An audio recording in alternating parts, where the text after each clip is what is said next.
Manipal university में degree का फर्जीवाड़ा। 2013 से चल रहा bachelor of design degree course. University के पास बैचलर ऑफ डिजाइन कोर्स चलाने की मान्यता नहीं है। बिना मान्यता के फर्जी डिग्री बांट रही Manipal university. Pass out student की दुबई में फर्जीवाड़े की पोल खुली और डिग्री वेरीफाई हुई तो फर्जीवाड़े का खुलासा हुआ है। बड़ी जानकारी आपको दे रहे हैं और ये सच बेधड़क पर एक्सक्लूसिव आपको तस्वीर दिखा रहे हैं। फर्जीवाड़े की पोल खुली है। यूनिवर्सिटी के पास बैचलर ऑफ डिजाइन कोर्स को लेकर जो डिग्री का फर्जीवाड़ा है वो नजर आया है। 2013 से ये bachelor of design degree course चल रहा है और इसकी कोई मान्यता नहीं है। बिना मान्यता के फर्जी डिग्री बांटी जा रही है। ये तस्वीर आपको दिखा रहे हैं। ये तस्वीर में देखिए कि कैसे जो बिना मान्यता के डिग्री बांटी जा रही है और ये डिग्री है बैचलर ऑफ डिजाइन की। हमारे साथ सुनील इस खबर पर जुड़ गए हैं। सुनील, क्या कुछ जानकारी है? क्या ये पूरा मामला सामने आया, कब सामने आया और क्या पूरा मामला रहा है? जी बिल्कुल मेगा, ये एक बड़ी यूनिवर्सिटी का मामला है। प्राइवेट यूनिवर्सिटी है और नामचीन यूनिवर्सिटी जिसमें बड़ा फर्जीवाड़े का खेल जो सामने आया है। आपको बता दें कि 2013 में जो मणिपाल यूनिवर्सिटी है इसमें बैचलर ऑफ डिजाइन का जो कोर्स है वो शुरू हुआ था, जबकि इसकी मान्यता यूनिवर्सिटी के पास नहीं थी, क्योंकि जिस स्टेट में जो यूनिवर्सिटी रहती है वहां पर जो एक आर्टिकल 4 के आता है, कै जो भाग है उसमें ये वर्णित रहता है कि कौन सा कोर्स आप चला सकते हैं और कौन सा नहीं।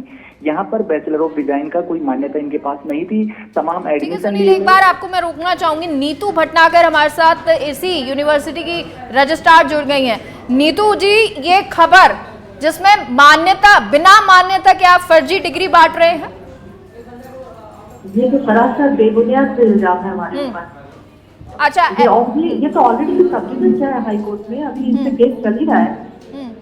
अच्छा, हमारे संवाददाता सुनील जुड़े हुए हैं, उनको इस पूरे मामले की जानकारी है। सुनील, आपका कोई सवाल रजिस्ट्रार है नीतू, उनसे सवाल कर लीजिए। जी जी बिल्कुल, नीतू जी से सवाल रहेगा कि लगातार जो हाई कोर्ट ने भी एक जो नोटिस इशू किया है वहां पर जवाब मांगा गया है। एक जांच कमेटी बनी है 3 सदस्यीय। इससे पहले शिक्षा विभाग की तरफ से भी 2 जो पत्र है आपको जारी हुई तो उनका जवाब अभी तक नहीं मिला है। जी हमारा जी, आप अगर मैं अभी बाहर हूँ लेकिन फिर भी मैं आपका जवाब दे रही हूँ और एक ही सेंटेंस में यही देना चाहूंगी कि हम लोग की सबकी एक ही राय है, पूरे मैनेजमेंट की तरफ से मैं कह रही हूँ कि ये मामला ऑलरेडी हाई कोर्ट में सब्जुडिस है और ये हम इस बच्चे के लिए ही लड़ रहे हैं ये केस। और प्लीज, ना तो हमारी तरफ से ये सही बनता है ना तो बच्चे की तरफ से ये सही बनता है कि वो हम इस पर कोई टिप्पणी करें, क्योंकि ये मामला ऑलरेडी हाई कोर्ट में सब्जुडिस है। सो आई रिक्वेस्ट कि इस पे अगर आप ज्यादा डिटेल्स में बात ना करें तो नहीं। मैम, डिटेल में तो बात करेंगे ना, आप क्लियर कर दीजिए, ऐसा कोई दिक्कत की बात नहीं। अगर आप सही हो तो क्लियर कीजिए ना। नहीं, बिल्कुल क्लियर कर रही हूँ आपको, बिल्कुल क्लियर कर रही हूँ। और ये मामला हाई कोर्ट में हमारे पक्ष में, बच्चे के पक्ष में जरूर, और यूनिवर्सिटी की तरफ से ये ऑलरेडी हम लोग ऑलरेडी इसका अप्रूवल है। बिना अप्रूवल के यहाँ कोई भी मैडम, ये आपका जो स्टूडेंट है उसी का आरोप है। सवाल सुन लीजिए नीतू जी, एक बार सवाल सुन लीजिए। सुनील, ये अगर ये हाई कोर्ट की तरफ से आपने जो कहा कि आपको जो इशू किया गया नोटिस, उसका जवाब आपने क्या दिया? शिक्षा विभाग ने जब आपको नोटिस जारी की उनके जवाब में आपने क्या लिखा? क्योंकि अभी आप ये बोलिए कि जो 2 बार नोटिस जारी किया उसका अभी तक कोई जवाब नहीं दे पाए आप। हमारा रिप्लाई जा चुका है हाई कोर्ट में। क्या रिप्लाई दिया मैम आपने? क्या रिप्लाई क्या दिया नीतू जी? वो आप हाई कोर्ट से जान सकते हैं। नहीं मैम, रिप्लाई दिया है तो ये तो जानकारी होगी ना। आप सच बेधड़क चैनल पर हैं, आपको सुन रहे हैं दर्शक यहाँ के, आपको बताना तो पड़ेगा ना। देखिए, अगर ये मामला हाई कोर्ट में ऑलरेडी सब्जुडिस है, then we have no right to say anything. बिल्कुल मैम, बिल्कुल सम्मान कर रहे हैं कि हाई कोर्ट में ये मामला है। हाई कोर्ट अपना फैसला भी देगा, आगे मामला भी चलेगा। लेकिन अगर ये मामला आया है तो आप दर्शकों को जो सुन रहे हैं उनको क्लियर कर दीजिए। नीतू जी, एक सवाल है। मैं अपनी तरफ से साफ आपको यही बता रही हूँ कि कोई भी ऐसा प्रोग्राम बिना मान्यता के यहाँ नहीं चल रहा है। मणिपाल यूनिवर्सिटी जयपुर नीतू जी, एक सवाल नीतू जी, एक बार हमारे रिपोर्टर जिनकी तरफ से ये खबर आई है, एक बार आप उनसे सवाल सुन लीजिए। सुनील, अगर ये अगर कोर्स मान्य है, जो स्टूडेंट है उसकी दुबई में जॉब लगी थी और उसके बाद जब जो वेरीफाई डिग्री करवाई जाती है तो इसको शिक्षा विभाग ने बोला है कि मान्यता के साथ कोर्स नहीं चल रहा है। इस पर क्या कहेंगे? और अगर आप बात करें कि हाईकोर्ट में चल रहा है, जबकि 3 सदस्यीय जो जांच कमेटी क्या आपके खिलाफ नहीं बैठी है? देखिए, सुनिए मेरी बात, ये ऑलरेडी इसी बच्चे में, इसमें हम भी एक मतलब हम भी एक पार्टी है और दूसरा हायर एजुकेशन डिपार्टमेंट भी एक पार्टी है। तो उसी ने ये जो रिट पिटीशन दाखिल किया था हाई कोर्ट में, तो उनकी तरफ से भी जवाब आएगा, हमारी तरफ से भी जवाब जा चुका है ऑलरेडी हाई कोर्ट में। और लेट अस फाइट टुगेदर। हम तो बच्चे के पक्ष में ही काम कर रहे हैं ना, उसी के लिए फाइट कर रहे हैं। मैम अगर सही होता, सुनील एक बार सवाल दोहराएं दोबारा। क्या जो स्टूडेंट है उसके जो उसने आरोप लगाया यूनिवर्सिटी पर, क्या वो सही है? नीतू जी नहीं, बिल्कुल नहीं। I do not agree to that. नहीं। फिर जांच कमेटी क्यों बैठी है मैम? नीतू जी, जांच कमेटी तो जो भी था, अब इसका ये चीज तो मैं अभी नहीं, कुछ के बारे में कोई टिप्पणी करना अभी ठीक नहीं होगा मेरी तरफ। इसके लिए मैं आपसे क्षमा चाहती हूँ।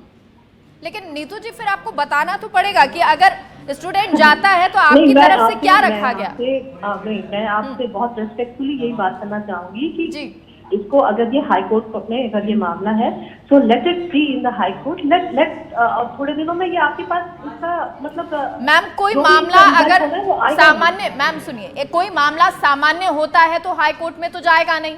कोई बच्चा अपने यूं ही हाई कोर्ट में तो टाइम वेस्ट करेगा नहीं। अगर कोई गया है तो कोई वजह से ही गया होगा, और अगर गया है तो फिर यूनिवर्सिटी के साथ, मैम यूनिवर्सिटी की तरफ से आप हैं, आपको दर्शक सुन रहे हैं और आप जो कहेंगी उसी हिसाब से यूनिवर्सिटी पर सवाल होंगे। गया था और ये ऑलरेडी कोर्ट में है मामला, तो हम भी तो वही कहना चाह रहे हैं ना कि हम भी तो बच्चे के पक्ष में ही लड़ रहे हैं ना। सुनील, जो हमारा तो यही कहना है कि ये मान्य है। जी सुनील। हाँ नीतू जी, एक सवाल ये भी है कि अगर आप हाईकोर्ट की बार बार जिक्र कर रहे हैं, इससे पहले जो उच्च शिक्षा विभाग है उसने 2 नोटिस आपको जारी किए थे, उसमें जवाब मांगा गया था। पहला 31 जून 2022 को, उसमें आपने जवाब नहीं दिया। उसके बाद फिर जुलाई में भी आपको एक नोटिस भेजा गया था, तब भी आपने जवाब नहीं दिया। उसके बाद जाकर अब जांच कमेटी बैठी। आप उन जो पत्र हैं जो उच्च शिक्षा विभाग की तरफ से भेजे जा रहे हैं, नीतू भटनागर रजिस्ट्रार जिन्होंने फोन काट दिया। सुनील, आप सवाल कर रहे थे, आपको पूरा मामला पता था, आप जब ये सवाल करते हैं तो वो जवाब नहीं दे पाई। बात घुमाने की कोशिश जरूर की गई, लेकिन जब बात नहीं संभली तो नीतू भटनागर जी ने फोन काट दिया है। उन्होंने ये भी नहीं बताया कि जांच कमेटी जो बैठी है क्यों बैठ गई, हाई कोर्ट में मामला क्यों चला गया है। उन्होंने ये भी नहीं बताया है कि उनकी तरफ से क्या पक्ष रखा गया है। और अगर वो नहीं बता रही हैं तो क्या ये बात सही है कि फर्जीवाड़ा जो हुआ है वो सच है या वो इस बात को घुमा रही है यूनिवर्सिटी? सुनील, जो हाई कोर्ट की पूरा मामला रहा, एक बार फिर से दर्शकों को बताएं। जी मेगा, बिल्कुल ये हाई कोर्ट में मामला सीधा यूनिवर्सिटी से और स्टूडेंट की तरफ से नहीं, जबकि स्टूडेंट ने एक शिकायत डाली थी। क्योंकि स्टूडेंट जब अपनी जो शिकायत लेकर पुलिस थाने गए तो वहां पर सुनवाई नहीं हुई। इसके बाद हाई कोर्ट का दरवाजा खटखटाया, तो वहां पर दरअसल उसको केस नहीं कह सकते। हाई कोर्ट ने संज्ञान लेते हुए जो यूनिवर्सिटी को नोटिस इशू किया था, ना कि वहां पर मामला चल रहा है। और इसके बाद जब हाई कोर्ट ने एक यूनिवर्सिटी को नोटिस भेजा, साथ ही साथ उच्च शिक्षा विभाग है उसको तलब किया। उसके बाद उच्च शिक्षा विभाग भी सत्ते में आया और जो यूनिवर्सिटी है उसको 2 बार पत्र भेजा। दोनों पत्रों के जवाब नहीं दी जब मणिपाल यूनिवर्सिटी, तो उसके बाद फिर से जब दबाव बनाया स्टूडेंट ने, तो एक जांच कमेटी बिठाई गई थी अगस्त में 2022, माफ कीजिएगा 2023 अगस्त में जांच कमेटी बिठाई गई थी।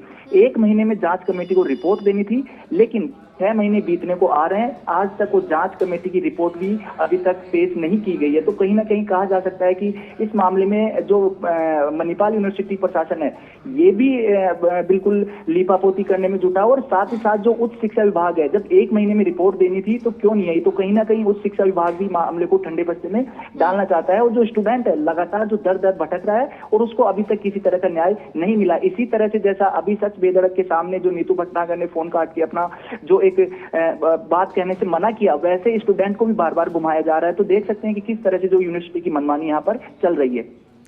सुनील, आपने कहा कि उच्च शिक्षा विभाग जो है उसकी तरफ से भी कई लापरवाही हुई है।